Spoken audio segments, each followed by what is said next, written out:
Voici ce qui s'est passé après qu'un Américain a mis de l'argent de côté pendant 45 ans. Une visite à la banque. Le personnel de Rustin Origin Bank à Rustin, en Louisiane, n'oubliera jamais le jour où Otha Anders s'est présenté à la banque pour déposer de l'argent, car ce n'était pas un dépôt d'argent standard.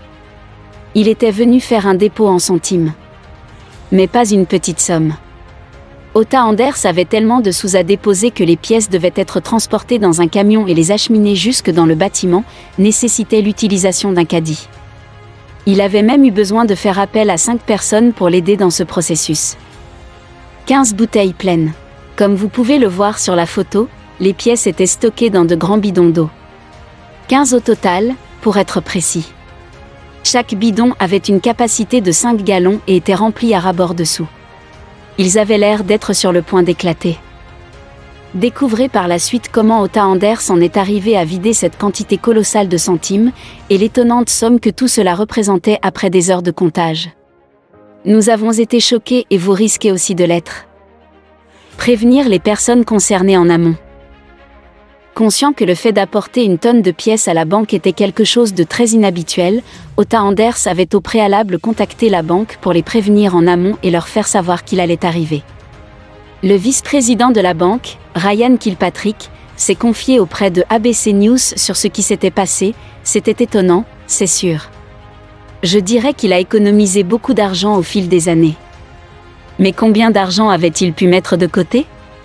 Et combien d'années avait-il économisé? Divine providence? Alors âgé de plus de 70 ans, Otha Anders avait collecté des pièces de monnaie depuis près de 45 ans. Le tout premier penny qu'il avait mis de côté, il l'avait ramassé après l'avoir trouvé par terre dans la rue. Il l'a ramené à la maison, l'a mis de côté et l'histoire de cet homme a commencé comme ça. Otha Anders s'est confié aux The News Star à ce sujet en 2015. Il se souvient, à l'époque, j'ai été convaincu que le fait de trouver un penny tombé ou perdu était une incitation supplémentaire venant de Dieu, me rappelant d'être toujours reconnaissant pour ce qui m'arrivait. Quel beau sentiment. Une découverte importante. Anders avait poursuivi, il y a eu des jours où je n'ai pas prié, et le plus souvent, ces jours-là, je trouvais un penny perdu ou tombé pour me le rappeler. Il est incroyable d'imaginer que quelque chose d'apparence aussi insignifiant pourrait finir par avoir un si grand impact.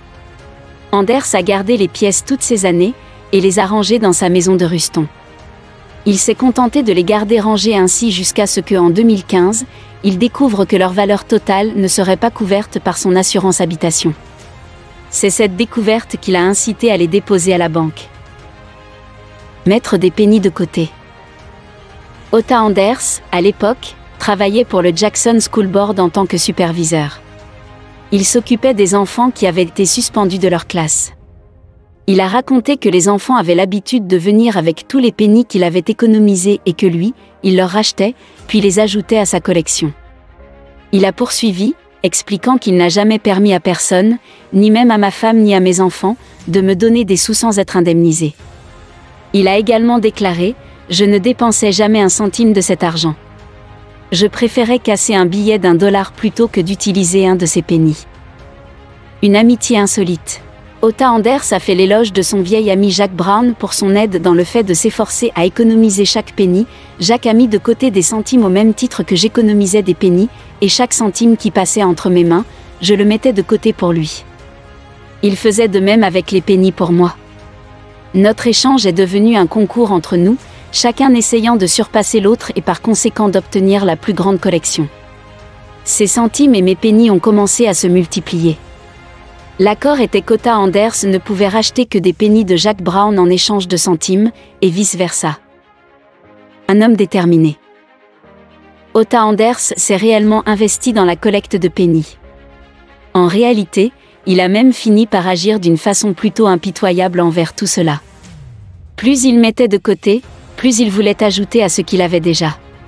Si j'étais chez quelqu'un et que je trouvais un penny, je le ramassais et je le gardais pour ma collection. Je disais toujours à la personne que ça avait été un quart, je l'aurais rendu, mais comme il s'agissait d'un penny, je le gardais pour moi, a-t-il déclaré à The News Star. Dépenses stratégiques. Otha Anders a finalement complètement arrêté de dépenser des pennies, afin de pouvoir tous les mettre de côté pour les ajouter à sa collection, toujours grandissante. Il allait même plus loin en payant intentionnellement certaines choses d'un certain montant qui lui permettrait de récupérer en monnaie quelques pennies pour sa collection. Otha Anders a obtenu une telle satisfaction en économisant tous ses sous. Même après que le gouvernement des États-Unis ait offert une prime de $25 pour chaque $100 versé en pennies, Otha Anders n'a pas cédé. Il n'allait pas se séparer de sa précieuse collection si facilement. Beaucoup de pièces de monnaie. Lorsque le moment est finalement venu de se délester des pièces, il a été difficile pour Otha de les amener à la banque. Le poids estimé des pennies était estimé à 2800 livres. Ce qui équivaut plus ou moins au poids d'un bison d'Amérique moyen. Une fois que les 15 bouteilles d'eau, remplies de pennies ont été transportées, avec difficulté, jusqu'à la banque, le prochain défi qui se présentait était de s'accorder sur la manière dont les banquiers allaient devoir s'y prendre pour libérer les sous de ces grosses bouteilles d'eau. Un long processus.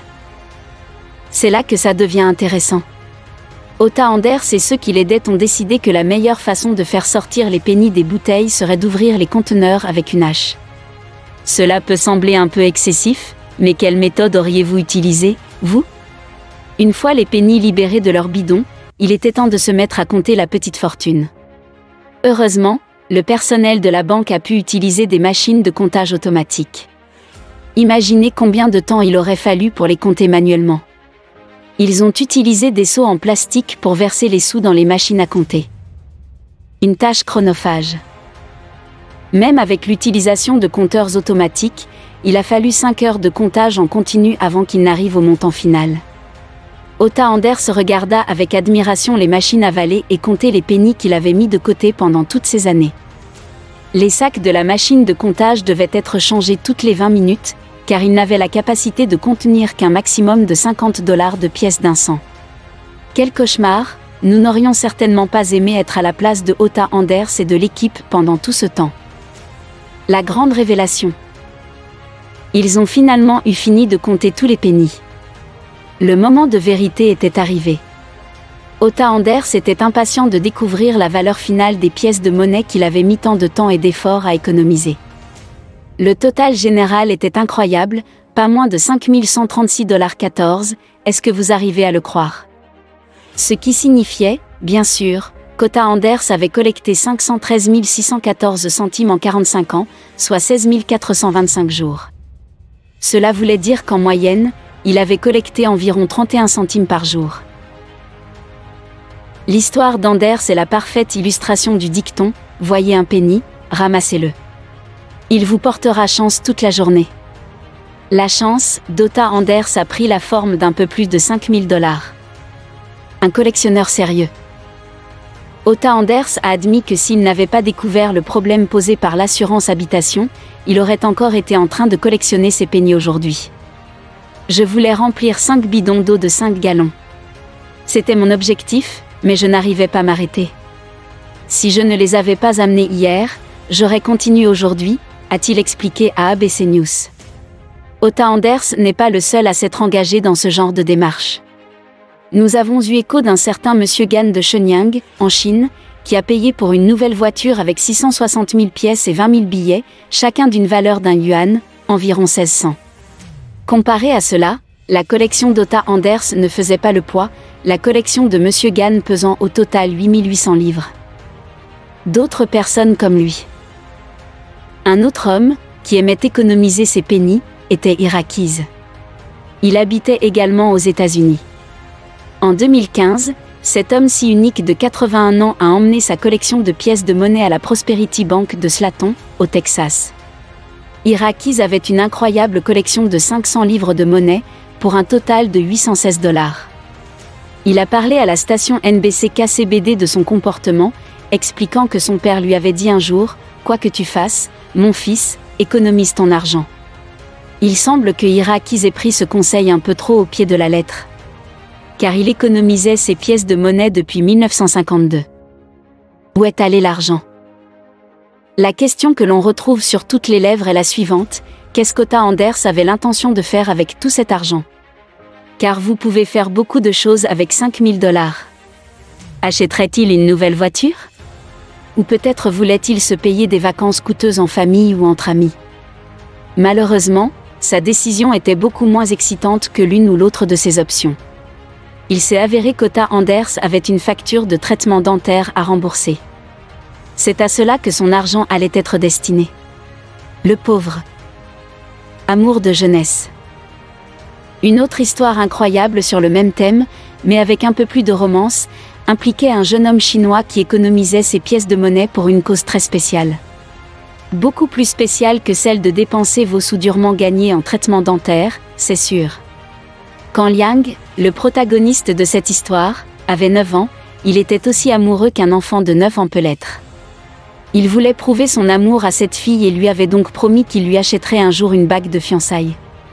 C'était une promesse que Liang n'oublierait jamais. Tenir sa promesse.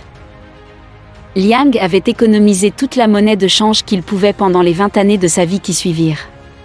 Cela n'a pas tout à fait duré 45 ans, et il n'économisait pas uniquement des pennies. Il a économisé tout ce qu'il pouvait de la monnaie qu'on lui rendait.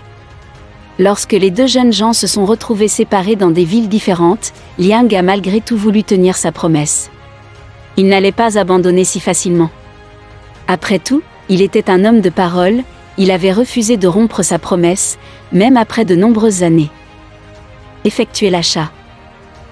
Lorsque Liang a finalement atteint l'âge de 30 ans, il avait économisé tout l'argent dont il avait besoin pour tenir sa promesse. Il avait réussi à accumuler une petite fortune uniquement grâce au change qu'on lui rendait dans les différents commerces. Il était temps pour lui de rassembler tout l'argent et de se diriger vers une bijouterie. Les employés de la bijouterie n'en croyaient pas leurs yeux quand Liang est arrivé avec toute cette monnaie. Ils n'avaient jamais rien vu de tel. Après avoir passé une demi-journée à compter toutes les pièces, ils ont confirmé que le montant total s'élevait à 1933 $, c'était suffisant pour acheter une bague de fiançailles en diamant. Elle a dit oui.